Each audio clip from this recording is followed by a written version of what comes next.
Who are we? Well, I'm Bernie. I'm a retired senior executive from the trucking transportation industry, former classmate of my partner in crime, Dick. And we hope to provide a senior perspective to people of all ages on the current events of the day, and also some anecdotal stuff and some humor, I hope. Okay, I'm Dick. I'm 74.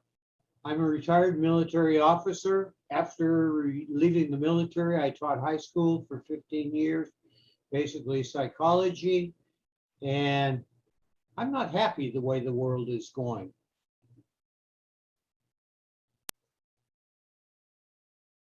Okay, Bernie, today I guess you start off. What do you have to say? I don't have a damn thing to say, Dick. Well, then, hell, we can I'm just stop. kidding. Just kidding. I want to do something first before I begin pontificating. Raise your glass, Dick. We'll have a toast here to the mothers. Mother's Day is Sunday. Okay, got it. Mother's Day, grandmothers, mother-in-laws. How about that?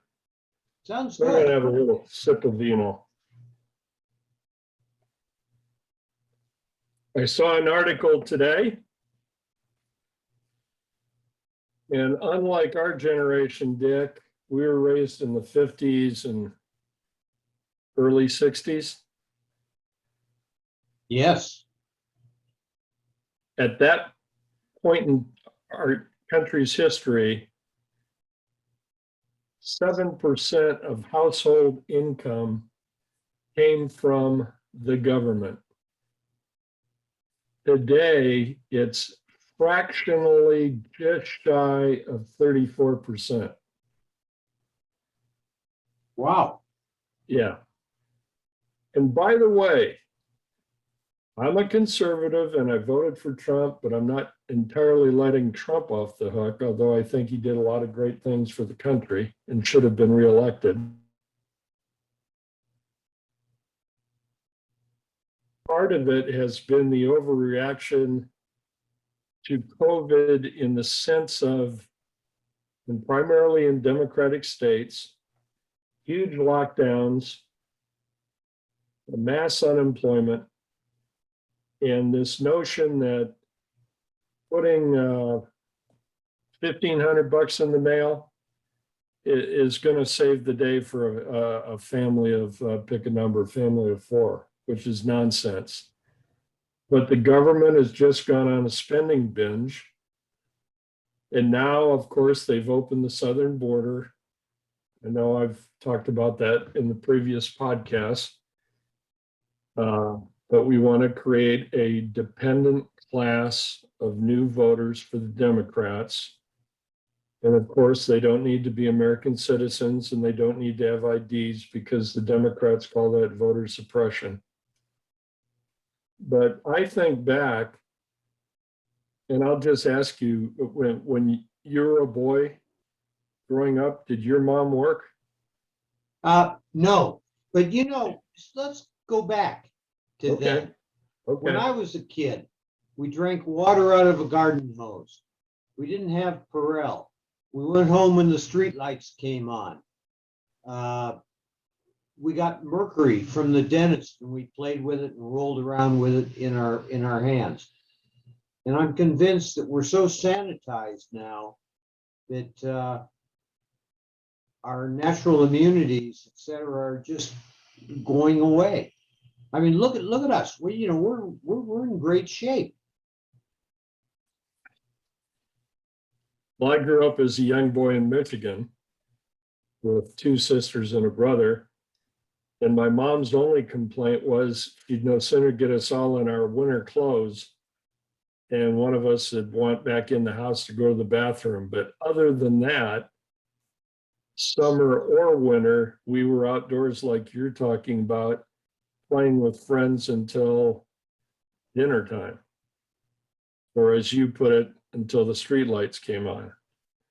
I mean, friends mixed, friends talked, friends played cops and robbers and all kinds of games. And, we talked. We didn't sit on a couch looking at our screens or playing video games without any conversation. And by the way, back to that article I read, dad went to work and mom looked after the family. And yeah, money could be tight, but I don't remember anybody in our neighborhood. Now, granted, this is the memory now of an oldster hearkening back to his boyhood, but I don't remember anybody on the government dole. I mean, it was just kind of father knows best, so to speak.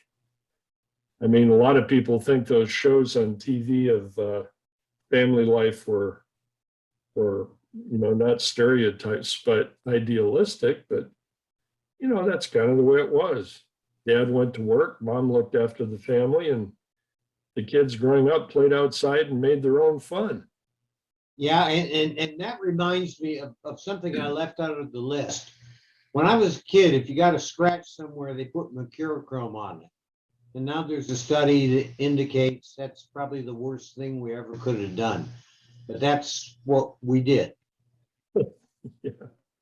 But let me switch gears a minute. Okay. I heard on the news, one of my rare times when I don't watch NHK, great news out of Japan. NHK, great news out of Japan. Because I don't watch the other ones. It said that with the vaccinations, 33% of Republicans are saying, I'm not going to get a shot, whereas 10% of Democrats are saying, I'm not going to get a shot. What does this mean? What's the difference? First of all, why does a poll have to be, here's what Republicans are doing and here's what Democrats are doing? Just as why do we need polls saying this is what Black Americans are doing versus white Americans, et cetera? I mean, can't they just commingle the data and say X number percentage of Americans are reluctant or refusing to get the vaccine? And if they are, so what? That we used to be a nation of individualists, and within reason, the government couldn't dictate terms and conditions on every aspect of our life. And the way it is today, my wife and I went to a store this morning. We got out of the car and forgot our masks. Now other than when we go to a doctor, if we go to a store, we're either just not determined not to wear the mask, or as happened this morning, we got out of the car without even thinking about it. But we're both vaccinated. We've had the Pfizer shots 1 and 2. And we weren't allowed entry into the store. I'm not talking about a grocery store either. I'm talking about let's call it specialty retail. And they had the big bottle of Purell in front and signage, and everybody's wearing a mask. Now, I just recently read a report from a surgeon explaining why surgeons wear masks, the fact that they dispose those masks, the fact that operating rooms have special air filtration systems that we couldn't afford in our homes, and business people can't afford in their businesses. And the surgeon made the case, and I'm sure he'll be banished from Facebook, that masks aren't a preventative. In fact, they can cause more problems than they may be worth. But why is Joe Biden still wearing a mask when everybody in the White House has been vaccinated? And why does he wear it when he's not even around people? And why the other day did Kamala Harris, in a photo op, wearing a mask and her husband wearing a mask, kiss her husband goodbye through the mask? It's bullshit, my opinion. Well, I don't know. It happened to me yesterday. I got up and I went into a store and I forgot my mask. And they said, out, out, out. Okay, so I went out, out, out, got my mask, went back in. But then when I was checking out, being the nice guy I am, I took my basket and I stuck it into the pickup file. And everybody just went into a big panic going, oh, it hasn't been sanitized. And then I guess I made a mistake because I'm going, some people are really stupid around this. And I guess I hit a stupid person because they were offended.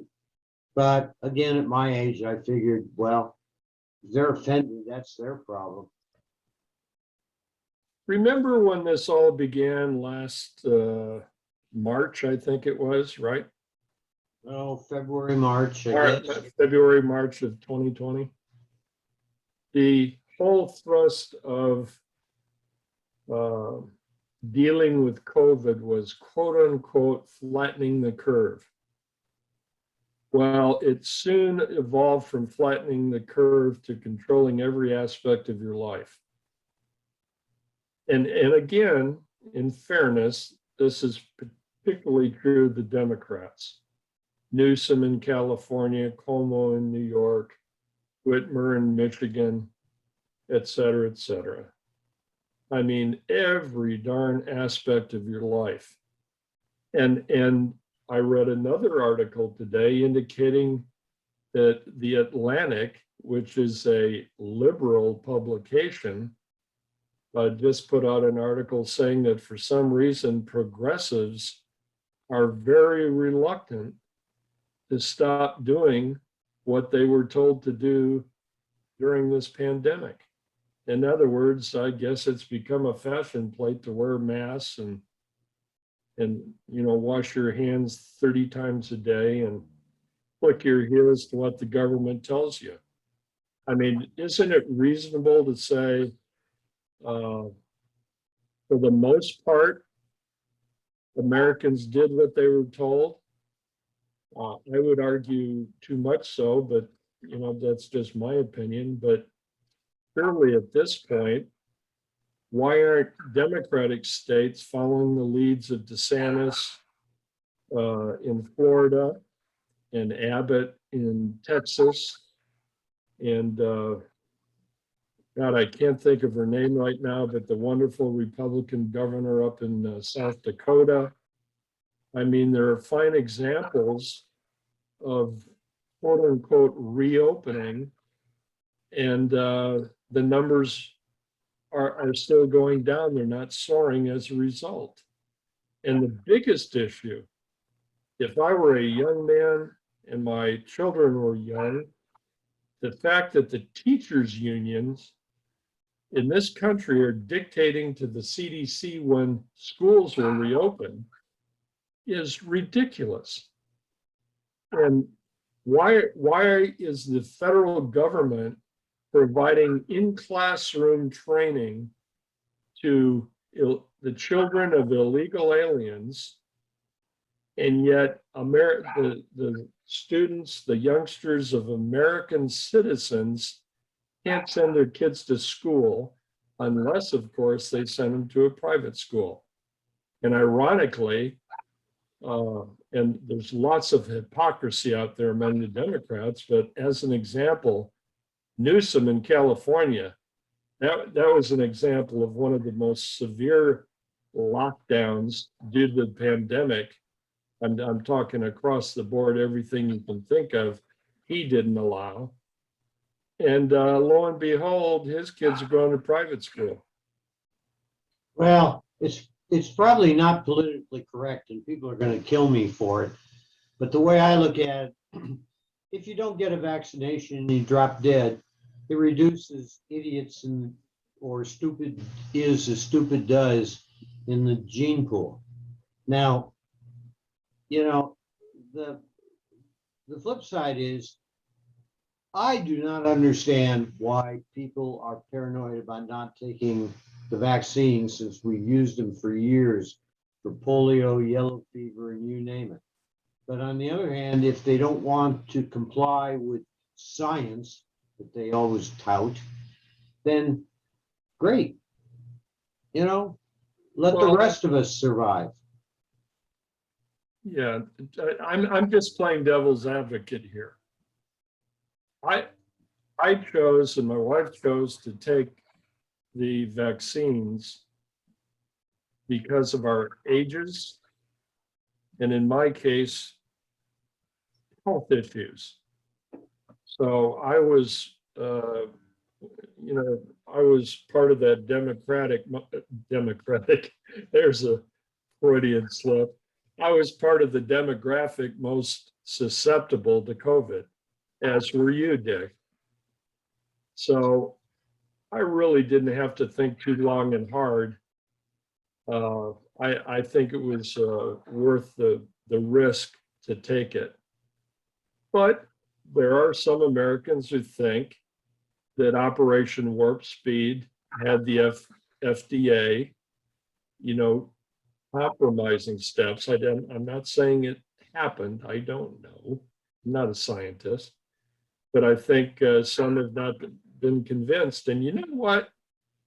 Maybe what's wrong in the country is the leadership hasn't done a good enough job of explaining the vaccine. I mean, as far as Biden goes, he stepped in and acted like Operation Warp Speed was his doing. He was more intent on grabbing headlines than in the transition from the Trump presidency to his own, going before the American people and explaining why they should get vaccinated. And I don't know that he could do it. The man's incapable of even reading off a teleprompter or a 3x5 card. Ah, But surely there are other people in the administration that, and I'm not talking about Fauci, uh, that could do that job. why aren't you talking about Fauci? Uh, I'm sick to death of Fauci, and I'll just make a quick comment. There was an article from, I think, a reliable journalistic publication saying that Fauci has personally directed federal funds.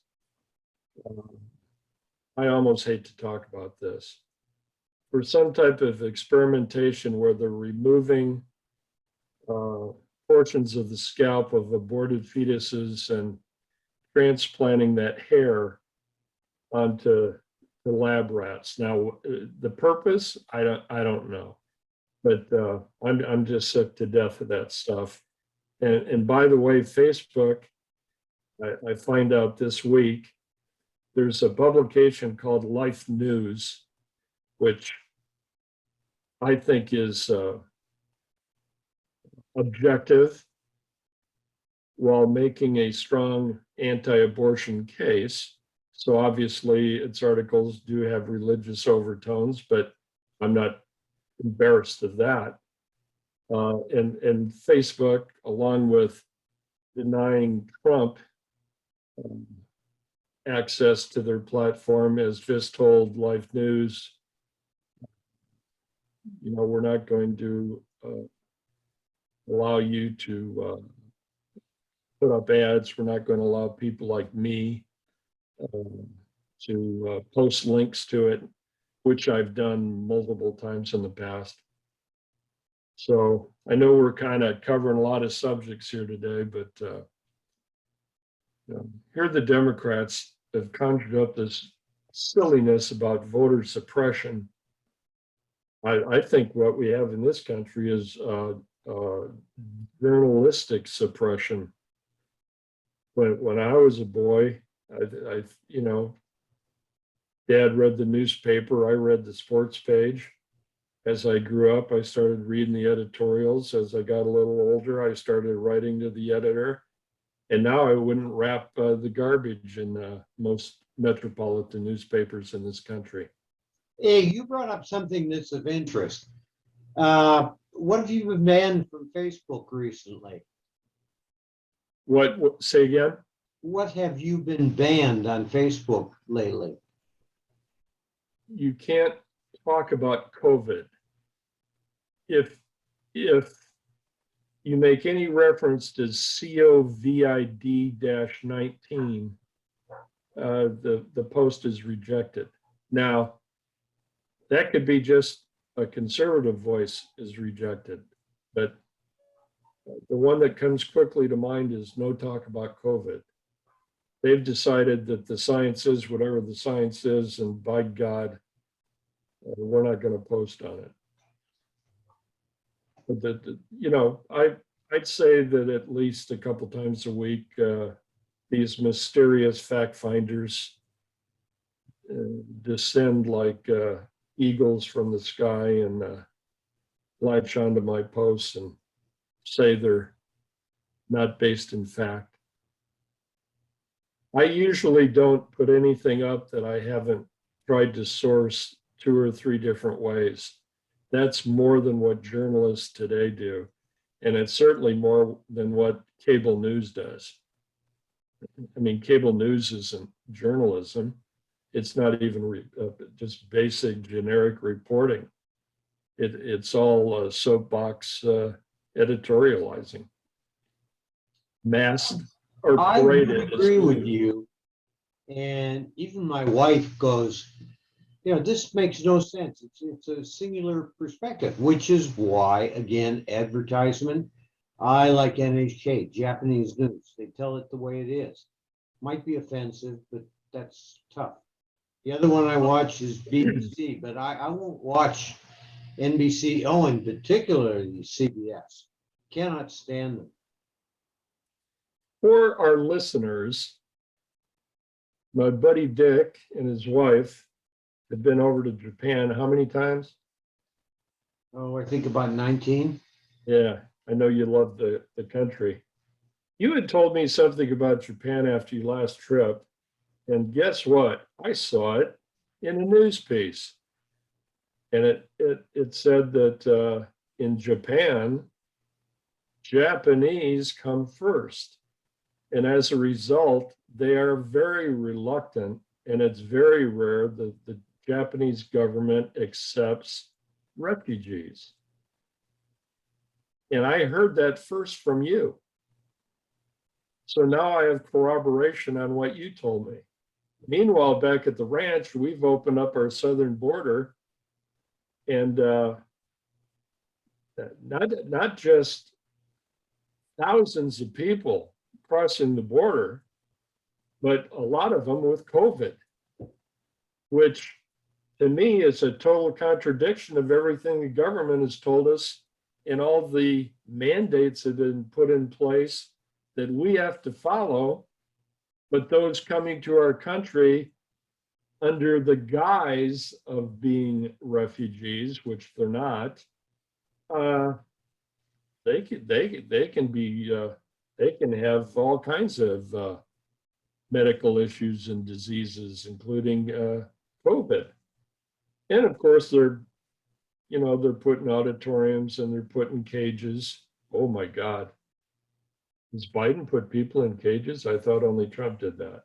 Did you say that? And then the pandemic spreads. And then what do we do with those people? Everybody out there in La La Land, they're releasing these folks throughout the country, just as Obama did. I mean, think about that. You have to wear masks. You can't go to work.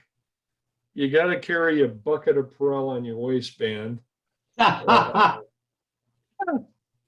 but these folks can go anywhere at will.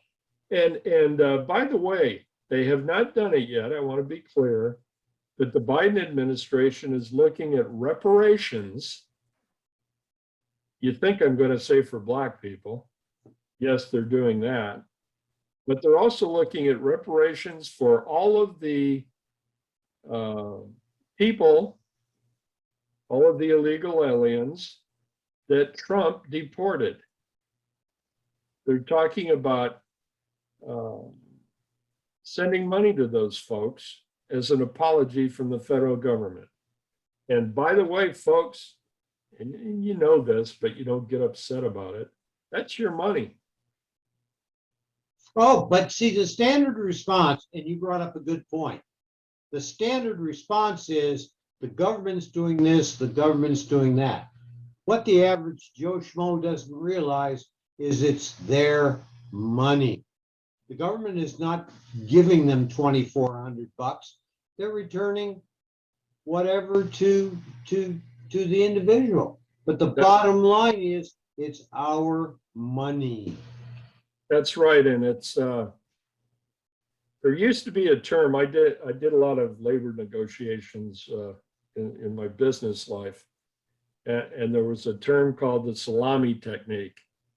And that's where you ask for something small and to gain a concession.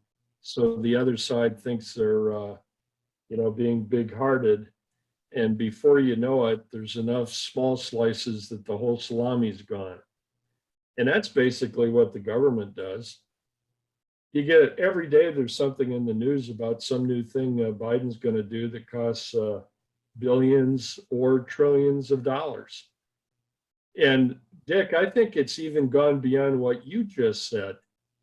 I think today it's not only coming out of our pocket and then being redistributed, but it's being printed and without any backing of the dollar. We've been off the gold standard for a long time. So our national debt right now is 28 plus trillion dollars. And we have the infrastructure plan and KISS an immigrant plan and give a reparation to an illegal plan. Oh, and Biden has he started sending pallets of cash to Iran again, just like Obama did. That's why I think Obama is the force behind Biden. I mean, Biden can't even find his mask. Jill has to look in all the pockets of his suit. You triggered a thought, and we're running out of time, but prices are going up. And of course, here they go up, here being Hawaii, prices go way up. But they're claiming part of the problem is they can't find truck drivers, and being the backbone, so I'm told, of moving stuff around. That's one of the major reasons. How about elaborating on that? Well, we've always said, I came out of the trucking transportation industry. I don't know if this is entirely accurate, but if it's not entirely accurate, it's close to accurate. Everything ultimately moves by truck, because even if it comes in by steamship or moves by barge or commercial, or air freight, however it gets to port of entry or even a major city, if it moves that way, it still has to have local drayage by truck to get it to the delivery point. And the industry is short hundreds of thousands of drivers. And this whole situation was exacerbated by the COVID pandemic and the economic shutdown, which impacted, I think it's fair to say, about a third of the economy. I believe that's a fairly good number. And so we've all seen periods where, we couldn't find toilet paper, go into a grocery store and meat was scarce, the things that Americans weren't accustomed to. And during that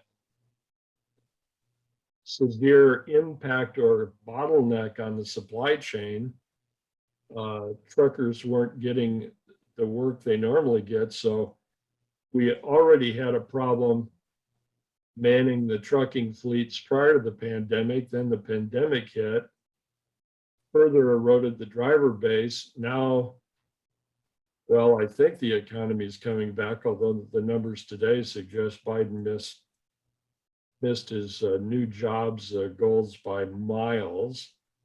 But truck lines are faced with a Hobson's choice. Do I pay through the nose to get drivers, And if I do, will I go under? Will I go bankrupt? It's a pretty tough situation.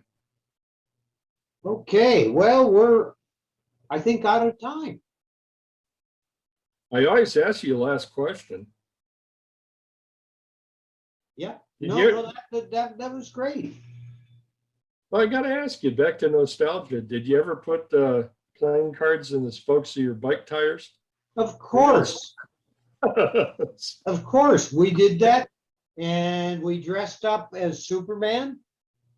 I was And, Superman. yeah, I mean, we did all that stuff, but the Yeah. whole key being streetlights. Yeah. I'll tell you, maybe it's just what happens to every person when they reach our age, but I think when we grew up was a much more settled period of time in this country. I can't imagine today. And, once I check out, and that's probably just over the horizon, I can't imagine what it's going to be like for my grandchildren raising families. I hope to God the country gets its sanity back, but I worry about that. Well, let's hope things look better next week. Talk to Okay, you well, then. another salute to all the moms.